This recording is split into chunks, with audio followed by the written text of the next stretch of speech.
បាទសង្គមអ្នកទាំងអស់គ្នាយើងស្វាគមន៍មកកាន់អត្ថបទមួយផ្សេងទៀតបាទពេលនេះគឺផ្សាយពីសៀមរាបម្ដងហើយនេះគឺបន្ទាប់ពីយើងសម្រាកបានរយៈពេលប្រហែលជាចាប់2សប្តាហ៍3សប្តាហ៍នេះបាទប៉ុន្តែនេះគឺមកពីសៀមរាបម្ដងហើយយើងនឹងបន្តបេសកកម្មបាទរបស់យើងបន្តទៀតក្នុងការបកប្រែកាសែតហើយក៏ដូចជារៀនភាសាអង់គ្លេសហើយផងនោះដែរក៏សូមផ្សាយមតិជាការបន្តិចគឺសម្រាប់គ្នាយើងដែលគាត់ចង់រៀនបកប្រែកាសែតឬក៏រៀនភាសាអង់គ្លេសក្នុងកម្រិតណាមួយដែលអ្នកនរនេះគាត់ថាចង់រៀនជាមួយខ្ញុំអាចស្នើបើកថ្នាក់បង្រៀនបានហើយបើសិនជាគ្នាយើងនៅសៀមរាបទៀតយើងអាចនឹងបរៀនផ្ទាល់បាទបន្ថែមផងដែរហើយក៏មាន one on one session ផងដែរបើសិនជាគ្នាយើងគាត់ត្រូវការបែបហ្នឹងណាអូខេយើងត្រឡប់មកមើលអត្ថបទរបស់យើងនៅក្នុងសប្តាហ៍នេះគឺទាក់ទងទៅនឹងការបង្ក្រាបscam នៅក្នុងប្រទេសកម្ពុជាបាទគឺនេះគឺបន្ទាប់ពីការវិវត្តរយៈពេលប្រហែលខែមកនេះគឺបន្ទាប់ពីសង្គ្រាមហើយរដ្ឋាភិបាលកម្ពុជាគាត់បានដុតដៃដុតជើងដែរនៅក្នុងការព្យាយាមបញ្ឈប់បាននៅបង្ក្រាបនៅអាគារ scam នេះហើយនៅក្នុងអត្ថបទរបស់យើងថ្ងៃនេះគឺដកចេញពីកាសែតគិរីប៉ុកគឺតាក់ទងទៅនឹងនៅក្នុងពេលដែលប្រទេសកម្ពុជាយើងបាទកំពុងតែបង្ក្រាប scam នឹងដែរបាទអ្នកកាសែតរបស់យើងក៏គាត់ទៅមើលបន្ថែមទៀតបាទទៅផ្តិតរូបភាពបាទបន្ថែមទៀតក៏ប៉ុន្តែក៏ត្រូវបានអាជ្ញាធរហៅសួរនាំបាទគឺលោកម៉េចតារ៉ាបាទដែលលោកគឺជាអ្នកកាសែតមួយរូបដែលធ្លាប់តែបាទធ្វើការស៊ើបអង្កេតរឿង scam នេះបាទតាំងពីដំបូងដៃមកម្លេះរហូតដល់ media ធំមួយចំនួនក៏បាទច្បាច់យក article សិក្សាបន្ថែមហ្នឹងក៏ចេញពីការងារដំបូងរបស់គាត់ដែរហើយនៅក្នុងថ្ងៃនេះគឺយើងឃើញថាលោកត្រូវបានបាទហៅទៅសួរនាំម្ដងទៀតបាទលោកកាលពីឆ្នាំមុនហ្នឹងក៏បាទឆ្នាំមុនហ្នឹងបាទគឺត្រូវបានបាទលោកត្រូវបានបាទជាប់ពន្ធនាគារដូចជាខ្ទង់21ថ្ងៃអីដែរបាទយើងមកបានអានអត្ថបទរបស់គ្នាបាទអានអត្ថបទនេះទាំងអស់គ្នាបាទដើម្បីមើល detail នៅក្នុងអត្ថបទបាទហើយក៏ខ្ញុំព្យាយាមសង្ខេបដែរព្យាយាមឲ្យលឿនតិចដោយសារតែអត្ថបទនេះរៀងវែងអញ្ចឹងយូរពេកក៏វាពិបាកដែរហ្នឹងណាបាទអូខេ Detained journalist released after deleting photos of suspected scam center raid in Darasago បាទអ្នកកាសែតដែលត្រូវបានជាប់ឃុំបាទ detain យើងហៅថាជាប់ឃុំបាទកន្លែងនេះគឺជា passive released បាទត្រូវបានបាទដោះលែងវិញបាទគឺបន្ទាប់ពី deleting photos បន្ទាប់ពីបានលុបរូបភាព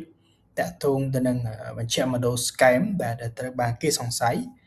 នៅក្នុងការបង្ក្រាបនៅតារាសាគរបាទបើនិយាយថាលោកមន្តរានេះគាត់បាទទៅបាទផ្ដិតយករូបភាពបាទនៅអាគារ scam បាទដែលសង្ស័យហ្នឹងបាទខណៈពេលដែលកងកម្លាំងហ្នឹងគាត់បានធ្វើការចោះទៅបង្ក្រាបហ្នឹងបាទអញ្ចឹងគឺបន្ទាប់ពីការលុបរូបភាពហើយគឺលោកត្រូវបានដោះលែងឡើងវិញបាទនេះបើតាមបាទ lead បាទវត្តបទនេះបាទ title បាទ Investigative reporter Mike Dara was detained for nearly an hour for reporting on an alleged raid on a scam compound in Darasago. He was later released after being forced to delete his photos, highlighting mounting pressures on media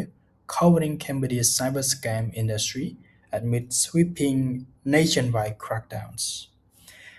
បាទអ្នកកាសែតស៊ើបអង្កេតបាទគឺ investigative reporter លោក Mike Dara បាទ was detained បាទត្រូវបានឃុំខ្លួនប្រហែលជាជិត1ម៉ោងបាទសម្រាប់ការរាយការណ៍របស់លោកសម្រាប់ការងាររាយការណ៍បាទទៅលើការបង្ក្រាបបាទ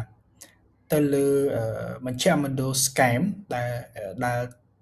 ឬក៏មជ្ឈមណ្ឌលបោកប្រាស់បាទដែលគេសង្ស័យនៅក្នុងស្រុកតារាសាគរ He was later released លោកបន្ទាប់មកក៏ត្រូវបានដោះលែងវិញ បន្ទាប់ពីត្រូវបាន after being forced to delete his photos បន្ទាប់ពីត្រូវបានបង្ខំបាទឲ្យលុបរូបភាពរបស់គាត់ចេញបាទគឺ force បាទបង្ខំ highlighting mounting pressures ដែលនេះគឺបង្ហាញនៅការកំណើននៃការកើនឡើងសម្ពាធបាទ mounting បាទកើនឡើងបាទដូចភ្នំអញ្ចឹង mountain បាទ mounting គឺកើនឡើងសម្ពាធទៅលើ media on media covering Cambodia's cyber scam industry amid sweeping nationwide crackdown តែនេះគឺបង្ហាញអំពីសម្ពាធកាន់តែកើនឡើងទៅលើប្រព័ន្ធផ្សព្វផ្សាយដើម្បីរាយការណ៍អំពីបាទវិស័យ scam បាទនៅក្នុង cyber scam បាទ scam តាម online បាទនៅក្នុងប្រទេសកម្ពុជាស្របពេលដែលមានការចុះបង្ក្រាបបាទ crackdown ការចុះបង្ក្រាបsweeping nationwide បាទយ៉ាងទូលំទូលាយបាទ Journalist Mike Dara, known for his investigations into Cambodia's online scam industry, was detained by military police in Koh Kong for nearly an hour before being released about 5 p.m. on February 11 after photographing a mass raid in the Darasago area, where authorities targeted suspected scam compounds. បាទតកសារលោក Mike Dara ដែលត្រូវបានគេស្គាល់បាទគឺតកតងទៅនឹងការស៊ើបអង្កេតរបស់លោកនៅក្នុងវិស័យonline scam នៅក្នុងប្រទេសកម្ពុជាគឺត្រូវបានឃុំខ្លួនដោយបាទប៉ូលីសយោធាឬក៏យើងហៅថា PM ហ្នឹងនៅខេត្តកោះកុងអស់ជិត1ម៉ោងមុននឹងបាទត្រូវបានដោះលែងវិញបាទ before being released នៅម៉ោង 5 ល្ងាចនៅថ្ងៃទី11ខែកុម្ភៈគឺនេះគឺបន្ទាប់ពីលោកបានបាទផ្តិតរូបឬក៏ថតរូបនៅសកម្មភាពនៃការចុះបង្ក្រាបនៅតំបន់តារាសាគោហើយដែលនឹកបាទដែលទីតាំងនោះហើយគឺជាទីតាំងដែលអាជ្ញាធរលោកបានធ្វើការដាក់គោលដៅបាទជា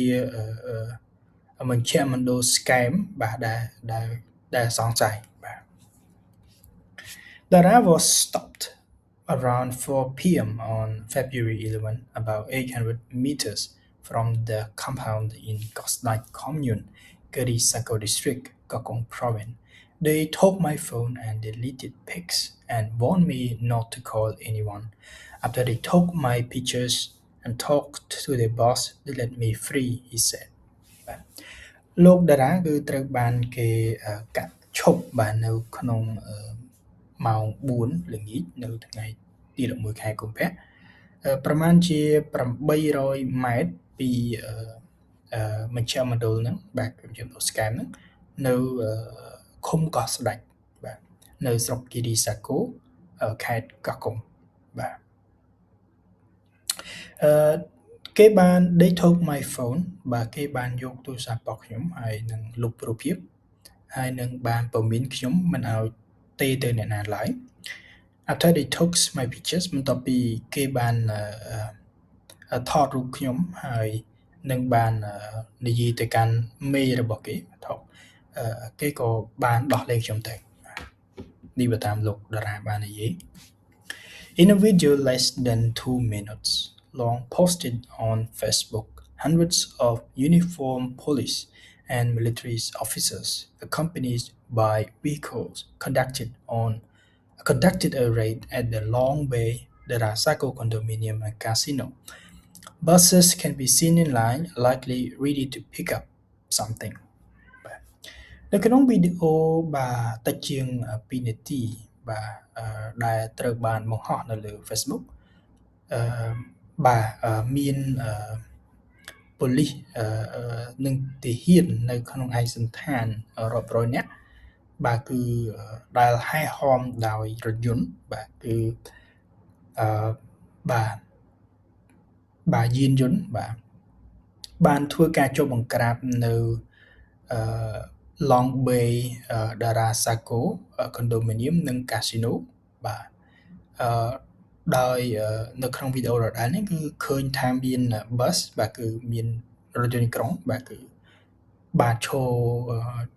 បាទតម្រង់ជាជួរបាទហើយបាទហាក់ដូចបាទ likely បាទដូចជាកំពុងតែរងចាំ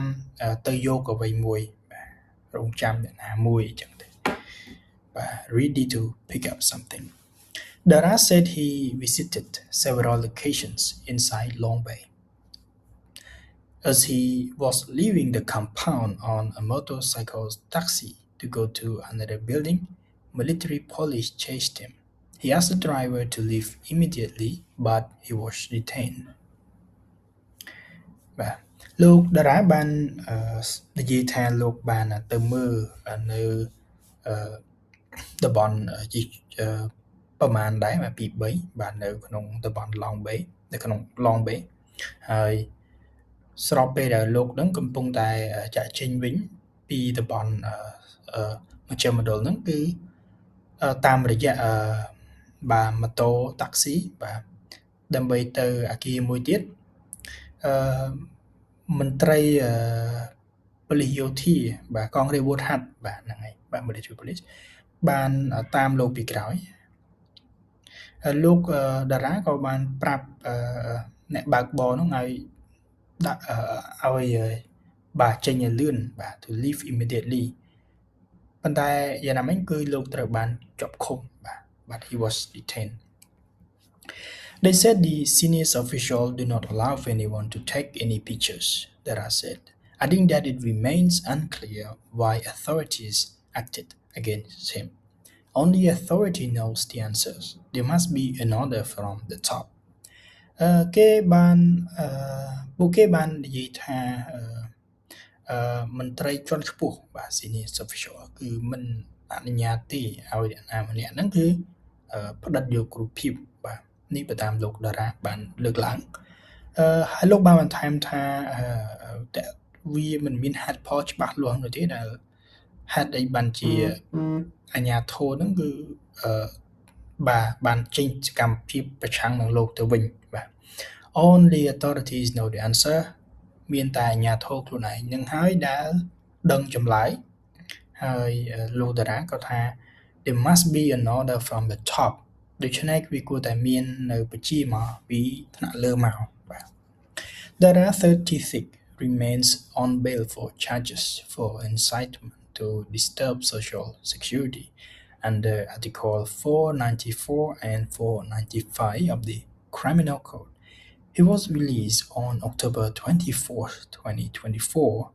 following 20 days in prison after authorities accused him of posting content on social media platform on September 20, 23, 26, 28 and 29. លោកតារាដែលមានអាយុ36ឆ្នាំបាទគឺបាទគឺស្ថិតនៅក្នុងនីតិវិធីនៅក្រៅឃុំបាទគឺ on bail ចំពោះការចោទប្រកាន់តាក់ទងនឹងការញុះញង់ដើម្បីធ្វើឲ្យខូចដល់សន្តិសុខសង្គមបាទតាមយោងតាមមាត្រា494និង495នៃក្រមព្រហ្មទណ្ឌបាទ Criminal Code លោកក៏ត្រូវបានដោះលែងវិញនៅក្នុងថ្ងៃទី24ខែតុលាឆ្នាំ2024បាទគឺបន្ទាប់ពីបាទ23ថ្ងៃនៅក្នុងគុកបាទបន្ទាប់ពីអាជ្ញាធរបាទបានធ្វើការចោទប្រកាន់លោកតាក់ទងទៅនឹងការ post មាតិកានៅលើវេទិកាសង្គមបាទនៅថ្ងៃទី20 23 26 28និង29ខែកញ្ញា The case came shortly after the United States imposed sanctions on Cambodian tycoon Lee Yong-pan and several associated businesses, properties that Dara had previously investigated in connection with alleged scam activities. ដែលកាលនោះបាទករណីហ្នឹងគឺករណីចាប់ខ្លួនលោកតារាកាលពីឆ្នាំ2024នោះគឺបន្ទាប់ពីអាមេរិកបាទគឺបានimpose sanction បាទដាក់ទណ្ឌកម្មទៅលើបុគ្គលបាទ បាទ Thai Khu ហ្នឹងដូចបាទអុកញ៉ាលីយ៉ុងផាត់និងបាទនិងមុខជំនួញបាទអឺបាទ មុខជំនួញរបស់លោកផ្សេងៗទៀតទ្រព្យសម្បត្តិមុខជំនួញហើយនិងទ្រព្យសម្បត្តិផ្សេងៗទៀតបាទដែលលោកតារាហ្នឹងគឺកាលមុនធ្លាប់បានធ្វើការស៊ើបអង្កេតបាទដែលការស៊ើបអង្កេតហ្នឹងគឺវាមានទំនាក់ទំនងជាមួយនឹងបាទសកម្មភាព scam បាទ He has long reported on Cambodia's scams compound and human trafficking networks and was recognized by the US State Department as a 2023 Trafficking in Person Report hero for his work បាទ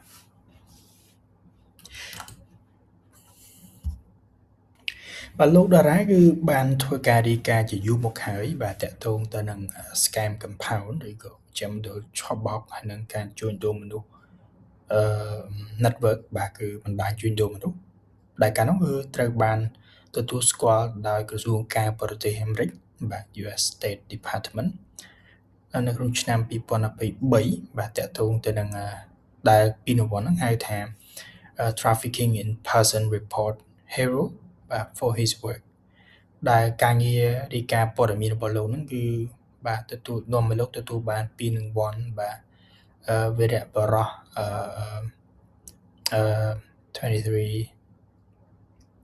តាក់ទងទៅនឹងវីរៈបរិះនេះយើងអាចបកថាវីរៈបរិះរាយការណ៍ការជួញដូរមនុស្សឆ្នាំ2023បាទអាហ្នឹងអាចបកអញ្ចឹងទៅចុះបាទ He has long reported okay.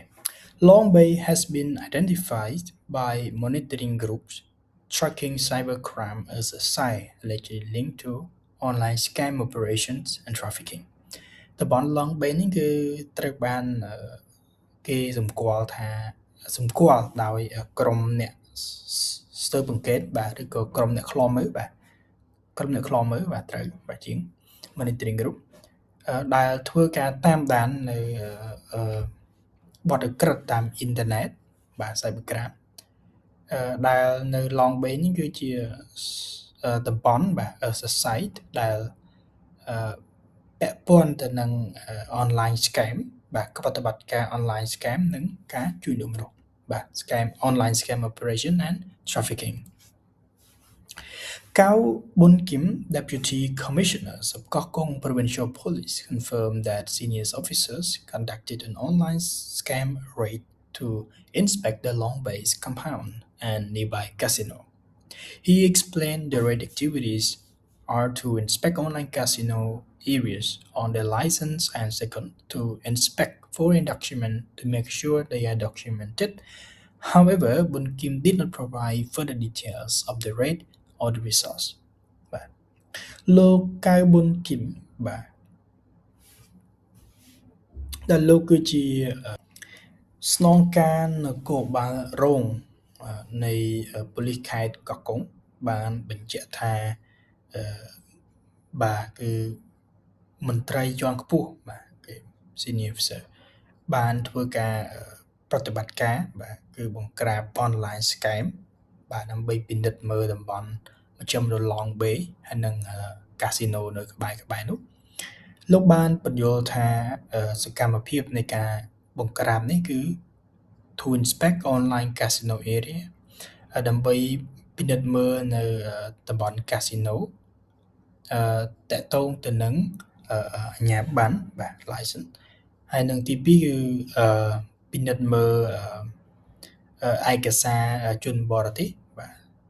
ដើម្បីឲ្យច្បាស់លាស់ថា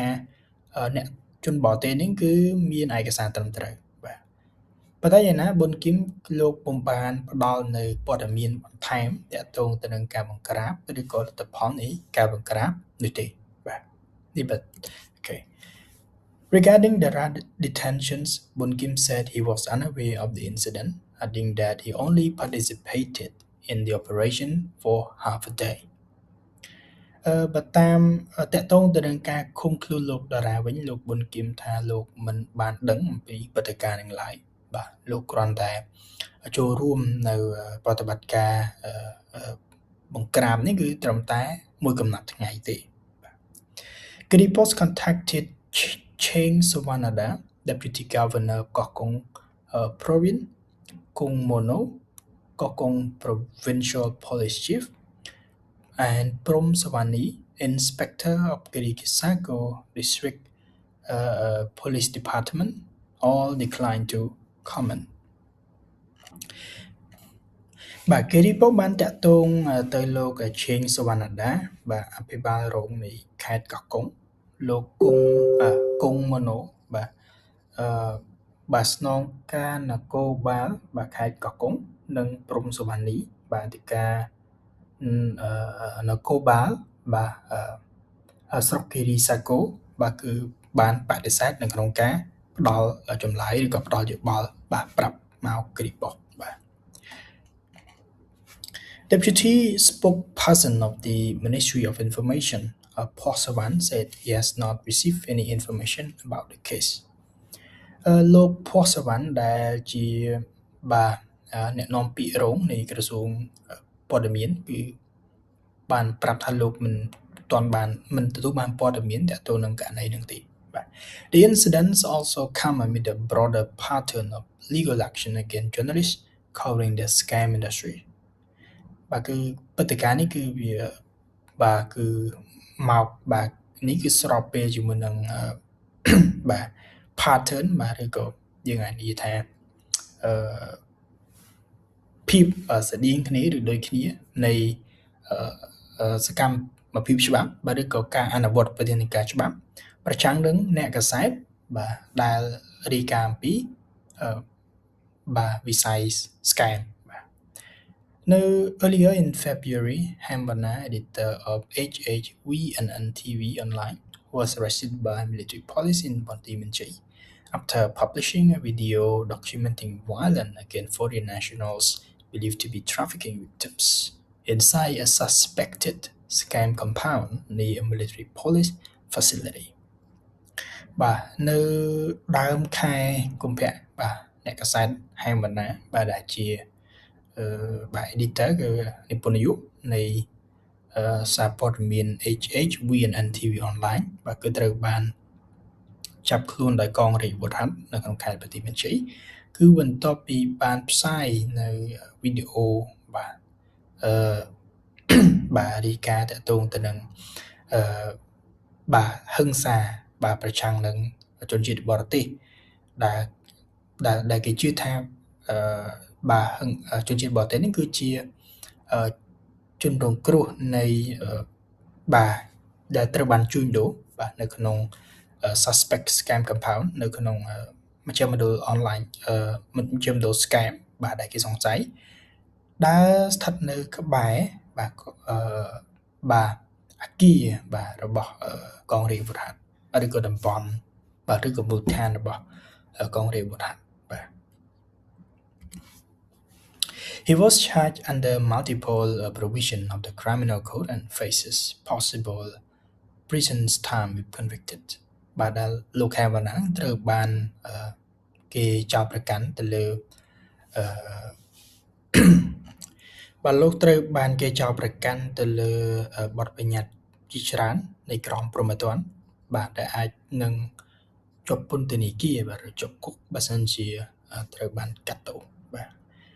Nearly 200 scams operations cyber closed. 173 senior crime figure linked to cybercrime was arrested,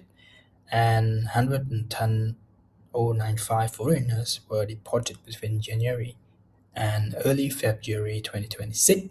in the recent large-scale crackdown on online scam, a senior official told Reuters. ប្រមាណជាទីតាំងប្រតិបត្តិការ scam 200បាទត្រូវបានបិទហើយ173បាទគឺបាទបុគ្គលដែលធ្វើ scam បាទសំខាន់បាទគឺ173នាក់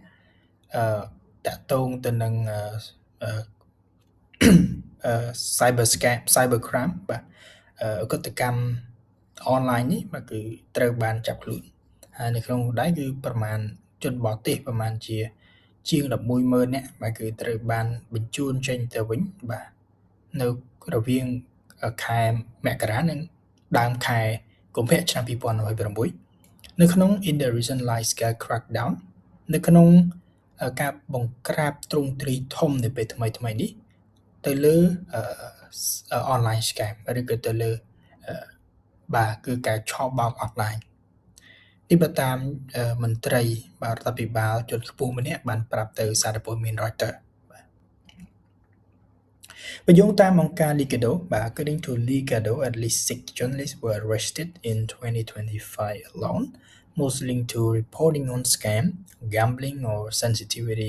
sensitive security issues បើយោងតាមអង្គការសិទ្ធិមនុស្ស Linkado គឺអ្នកកាសែត